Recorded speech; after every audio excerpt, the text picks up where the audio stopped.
Shades off? I think so, yeah. Okay. If you're okay with that. Yeah. Are you getting my socks in this?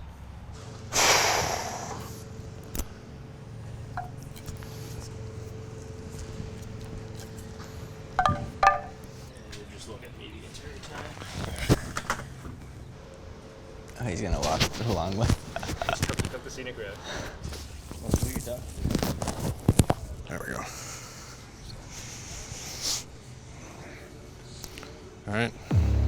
There's a lot of excitement with this team. There are some newcomers that are a part of this franchise. You just say his name and it feels exciting for the Blue Jays and Blue Jay fans. This is a Toronto team that's looking to have a bounce-back season. Every spring you come to camp anticipating having a good year. But the question is, who are the Blue Jays this year? A lot going on in the Blue Jays offseason. My goodness, these few days have certainly tilted spring in a different direction. I think they can make some noise in the East this year. This team is as dangerous as good as anybody in the league.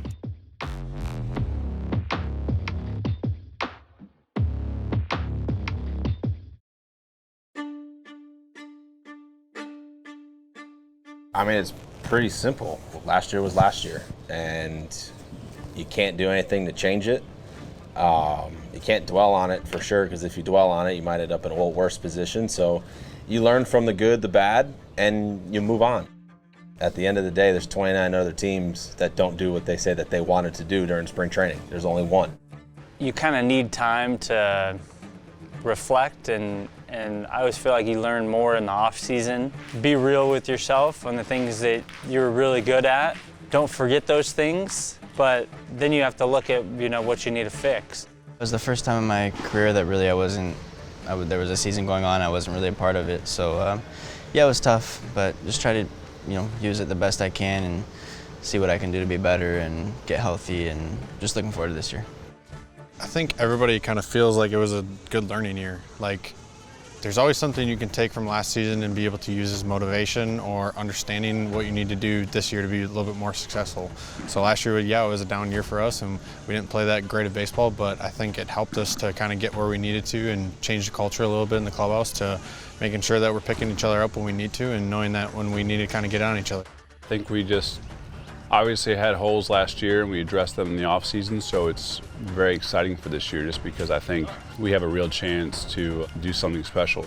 Last year was a tough season for us like a team, but it was a tough year, but that don't tell me or tell us who we are and where we're gonna go. 2025 is a new season, new year. Every spring is great, right? Because there's new hope, and it's such a hard thing to accomplish being the last team standing and winning a World Series. 2021, you win 91 games, 22, 92, 89, and 23, and kind of having an expectation that was a little bit different than the outcome last year. We know it's a tough goal ahead of us, and I can sit here and say that this is the most confident I've been in my time as a manager here. On the page, today, this year is a new year, and everybody in here try to do their best to win it all this year. With the 9th selection of the 2014 first-year player draft, This has to move up. the Toronto Blue Jays select Jeff Hoffman. The first day that I pulled up, I tried to pull in over there because I thought it would be like the same entrance, same building at least. And then I realized that there was nobody over there, so I pulled around the corner. I was like, well, there must be another building around here somewhere, and eventually found it. It was nice because a lot of the staff has stayed the same, even in the 10 years that I've been gone. So having those kind of relationships at the foundation, I feel like really helped me, because now all I had to do was really learn teammates' names, and that's easy because you're around those guys pretty much your whole work day. So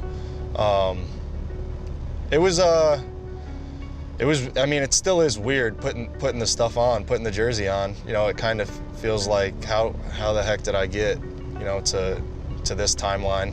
I never thought that it would make it back to here, but it's really cool, and it's it's another opportunity. That's the way I see everything. It's just another opportunity to go out and do something fun and do something cool and win with a group of guys that has that ability. I'm just happy that you know, the relationship that I built with everybody through that first year held strong, and now is allowing me to hit the ground running, you know, this spring and going into the season. Just try not to hit the bikers.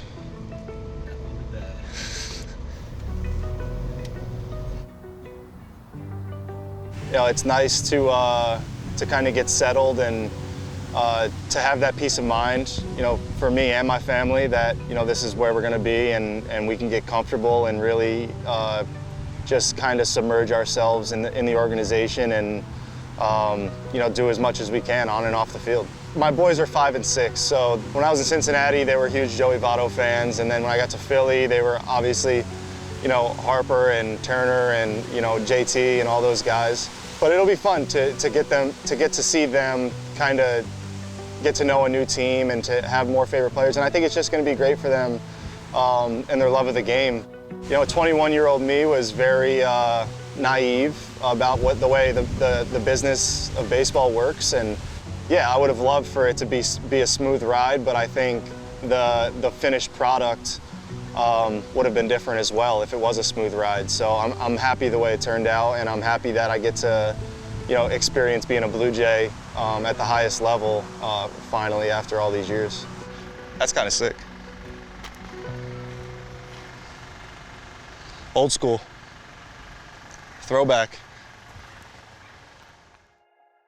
Breaking, Max Scherzer to the Blue Jays. I don't know how many people in the offseason thought that Max Scherzer would become a Toronto Blue Jay. The Blue Jays have been interested in Scherzer for weeks now, and the deal for him to join the rotation is done. When I was in free agency, when I had a chance to talk with the front office, you know, wanted to get a state of how they looked at their team and how they're going to view 2025, and you know, from their perspective, they were all in. You know, that's kind of music to my ears. So when they said that and went out there and made a couple signings, you know, they gave me the confidence and what they were saying. They weren't just talking; they were actually doing something about it, and you know, made it an attractive option and play here on the East Coast. Everyone here kind of knows what he's done in the game, so I think there's a huge level of respect towards someone who's done it at that high level for as long as he has. You know, I feel like as much knowledge as I have, it doesn't even come close to how much that guy knows about pitching, and you earn the right for guys to want to come and watch you. And so you really only see that with those top tier guys. You know, guys want to watch him just so that they can say that they watched him throw a bullpen, to be honest. You bring in a 3-time Cy Young winner and a 2-time world champion. It's going to draw some attention, but I would just say it's just more so like just the knowledge he has. If you spend 5 minutes with him, talking with him, you realize you're a lot dumber than he is when it comes to the game. So it's excitement to have him on the mound because he's world class and he's very special. But I mean, I would say the biggest thing is how much he can truly help you as long as you kind of like listen to him and really try to take in what he kind of knows. The whole Mad Max thing, you know, there's not a method to his madness. But there is. You know, he knows what he's doing. He understands what he needs to do, where he needs to be. And I think when you bring a guy who's as accomplished as he is, you know, he's won the World Series twice, 3 or 4 Cy Youngs. I mean, he's going to be a Hall of Famer. That in itself is you know, special for guys like me. You know, guys around. Aura is kind of almost the right word. You know, people, when you have so much success, people that are doing the same line of work, they want to know what you're all about. What we've seen so far has been just about what we thought. You know, this guy is a elite, high-level thinker. We know the competitor that he is and the intensity that he brings. I just love that dynamic that it brings to our team, not just our pitching staff, but our team. If there's something that needs to be said, he has no problem saying it. And I love that, and I feel like every team needs that. I think the coolest thing to see is just how good he looks already. He looks like, I mean, he's never really lost anything, but he looks like young Max Scherzer. He's a competitive guy. He's crazy. He always wants to win. No matter how and when, he always wants to win, and I like that. The way he competes is amazing. You know, when I'm throwing that bullpen, they don't truly understand how I'm actually working, how I'm actually thinking. You know, it's more than just throwing pitches. It's more than, you know, what's the pitch shape. You know, pitching's a lot more art than people like to give credit for. The Toronto Blue Jays are finalizing a trade to acquire three-time Gold Glove-winning second baseman Andres Gimenez from the Cleveland Guardians. For one, he immediately raises the floor of our defense. I think he's pretty hands down the best infielder in Major League Baseball defensively. He's an old man in a young human. Like, he looks like a veteran out there, and he knows how to play the game. And when you see that, you know, a lot of good things can happen in the game. It's huge for me. I mean, obviously he's the best infielder in the game, so to be able to learn from him and see what makes him tick and what makes him go, I can learn a lot from him, and we've been getting along great. So yeah, I'm excited to see him. He's always been one of my favorite players to watch from the other side of the field. The infield feels a lot smaller, I'll say that. I love Varsho, so it's hard for me to say he's the best in the game, but he's one or two best defenders in the game. I'm still taking Varsho one, but that's my love for him. He's truly one of the top two defenders in the world, plays the game the right way, all about the team. Adding a piece like that, I don't know how you're not excited about. You know, when you have guys like that and being able to make those routine plays every time, but also make the really tough plays, make them look really easy, it's pretty special. He just does things differently, and if you just watch, like, his first reaction, first instinct is so fast. Honestly, one of those guys where it's like you want him on your team because he's gonna save you so many runs as a pitcher, and it's like, helps us in the outfield because just like those balls that normally turn into doubles, they're outs because he's making those plays. You know, he's got platinum on his glove, and that itself brings a whole nother kind of respect level amongst the players on the field. You know, I think anytime anybody has gold, you say, man, that's cool. And then anybody like him, like Kevin, Dalton should have it. I don't know how he didn't get it, but that's a whole other debate. Anytime you see that platinum patch, you know that they know what they're doing. He's all business, you know, every single day with his work, every single day in games, the way he's talking every pitch, communicating with Vlad, communicating with Bo, communicating with the outfielders. It is a different level of attention to detail on defense. So you feel very, very much at ease when he is out on the field. After weeks of speculation, the Jays do in fact land Anthony Santander. Anthony Santander is a Blue Jay. And we've played against him for years now, and I know all the pitchers really enjoy not having to face him because, you know, he was kind of a pain in our butt. He coming from Venezuela and he know English and he know everything. You know, it's better for us because sometimes we can talk with him in Spanish and sometimes we can talk with him in English. So it's good for everybody. His accountability and his work ethic is kind of off the charts. Like, he's really, really smart when it comes to hitting. He's also really accountable for his work. He's here super early. And I think he's just holding a lot of people, especially from the position player side, accountable day to day. So he's going to be a huge asset for us. Tony is about as easygoing as they get, and he's just very deliberate with what he's doing every single day. His prep is awesome. His intensity is awesome, but at the same time, the person that he is just as great. And he's immediately become kind of a fixture and a leader in the clubhouse. My first conversations with him have just been about winning, really. So my initial thought was that he was a pretty serious guy, and he definitely is, but he's a big-time jokester and makes guys laugh, which, you know, you need that. He's a clubhouse guy. One of the best things he said every day is I want to come to the field and enjoy my team. And, you know, I want to go home at night and enjoy my team and, you know, hang out with the teammates after the game, before the game, on holidays, you know, all that stuff. And the closer you can be off the field, I think the better you're going to be on the field.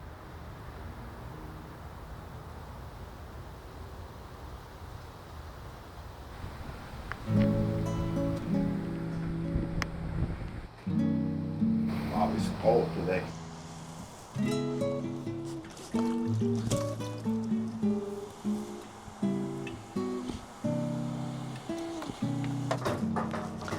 When you're not in your house, you have to figure it out. Baseball is about get the adjustment. So we have to make the adjustment and everything, amor. If I have to bake what meal, I will go with pasta. Fruto de mare. What's that? Seafood. Okay. Seafood pasta. Seafood guy? Yeah, yeah. seafood guy. I'm born in the island, you know. Andres? Yeah. Cook for me? Yeah. He have to be at some point. Not now, but he have to cook for me at some point. This is gonna be the second time I cook for him. In my country, it take like 20 minutes to burn with like oil in a cup with a paper, and we have to blow it like that. You wanna see now how fancy we get it here.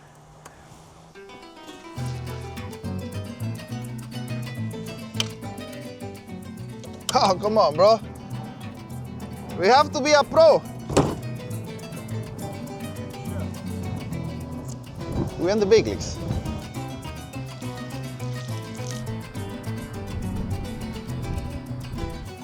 I went out of my house when I was 14 years old. So I went to the academy, and so I have to live by myself. And I remember those times I called my grandma, hey, how you make this? How you make rice? How you make steak and all that? So in the process, I just learned when I was in the minor league, you know, when we stay in house family. So we have to get up early, cook, to go to the field. So life made me love it.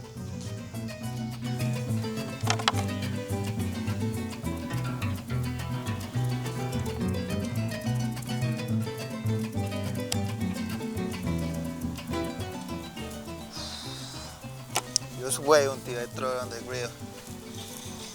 Who would you think is the best cook on the team?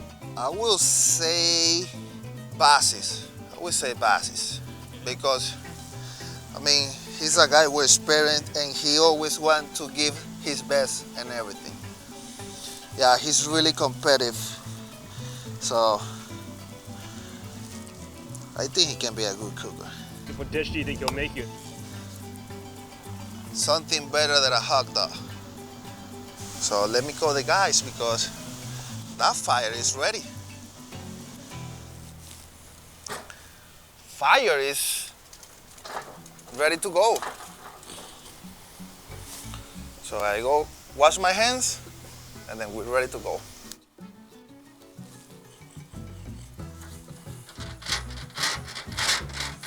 That's how we clean the grill in my country, with a big onion.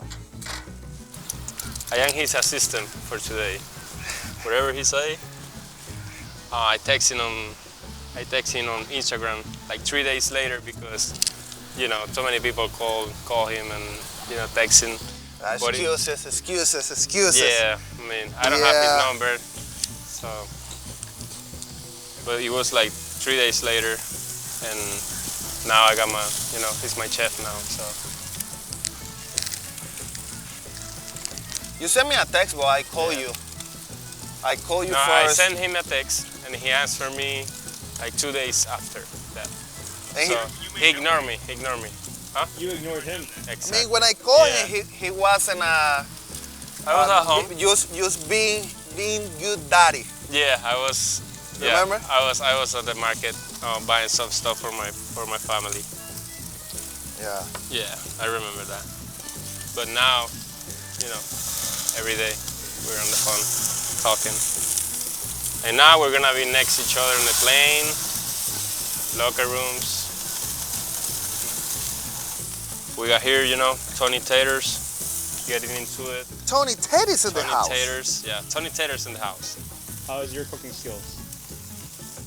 So? Good at all. No good at all? Ah, come on, bro. Not good at all. I'm good passing stuff, you know. If he needs something, I give something to him. But turns into a double play. You started. Exactly. In the game, I finish, but here I pass the ball, you know. I always like to be on the grill when I have time. Like today after the game, and I have time to do a grill, I just do it. Because it's fast. He got his own personal stuff for grill. That's thanks to my girl. Yeah, it was a gift on the Valentine's Day. Tony Grill Master. Yeah. We should have put Andres Jimenez personal chef. So Tony Taylor's, we got this 3 steaks here. We got a cheese table right here. Guacamole. He loves, avocado. He's a healthy guy, so he knows avocado have to be there. And this part right here is the arepas with cheese. This is the hardest part. That's to create a balance, we have to all this is healthy, but this is not healthy. It's not healthy, but that's the best thing from our country. Yeah, cheese. Yeah. One thing about us is where the area that we're coming from, the cheese is perfect. Just being humble, cheese is perfect over there. It's a little more salty than the other ones, so putting the cheese together with the arepas and the steak, it's money. Money. Money. He's gonna do it. He's gonna do it.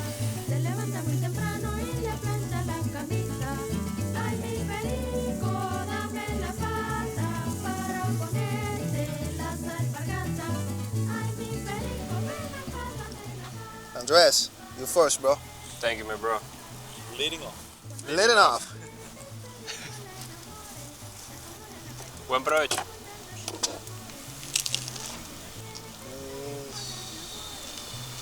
Take a look of this one, papi. Second plate. Let me see how it is.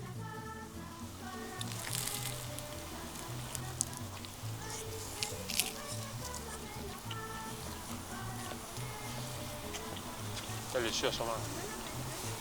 Pasado. Rico. You happy with your creation?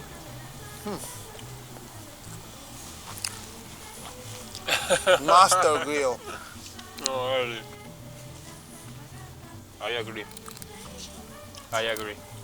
10 out of 10, for true. Tony Taylor's in the house.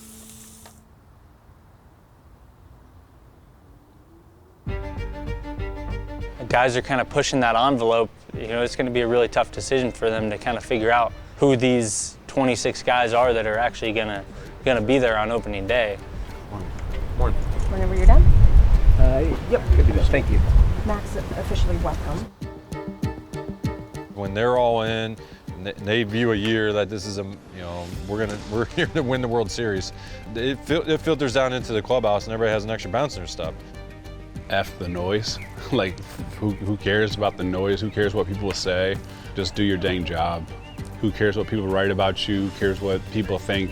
Who cares what headlines are being said about where we should play and how old we are? And who cares? Because at the end of the day, the game is decided on the field, and I think we have a team that can truly win every game that we play.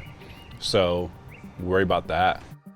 Our main goal right now is be ready, stay ready. I mean, right now we are focused on this year, 2025. I think the way we stay in the present is we're here to win. That's the only thing I have on my mind. That's the only thing anybody has on their mind in there. And I just want to stay in the present and do what I can now to help the team win. We're here and this is our team, We're not thinking about nothing else. I think this year as a group and collectively, we're learning so much about the team. And I think that's the cool part about it is like you can see all that things change. And so we're together as a group and we're gonna stick like glue because that's who we are. It's just about staying in our clubhouse, doing what we need to do. Yes, we understand that we need to be better, and I believe that we will be better. I think there's a sense of urgency, but I think more so it's guys that are kind of hungry to prove people wrong. Everybody wants us to not be good. And I think in the past we almost kind of tried to not talk about that, and I feel like we need to talk about that and kind of use that as motivation. If you break down the word win, right, W-I-N, what's important now? And if we can be really, really aware of what's important now every single day, and if everyone can use the skills that they have to help us win every single day, things will take care of themselves.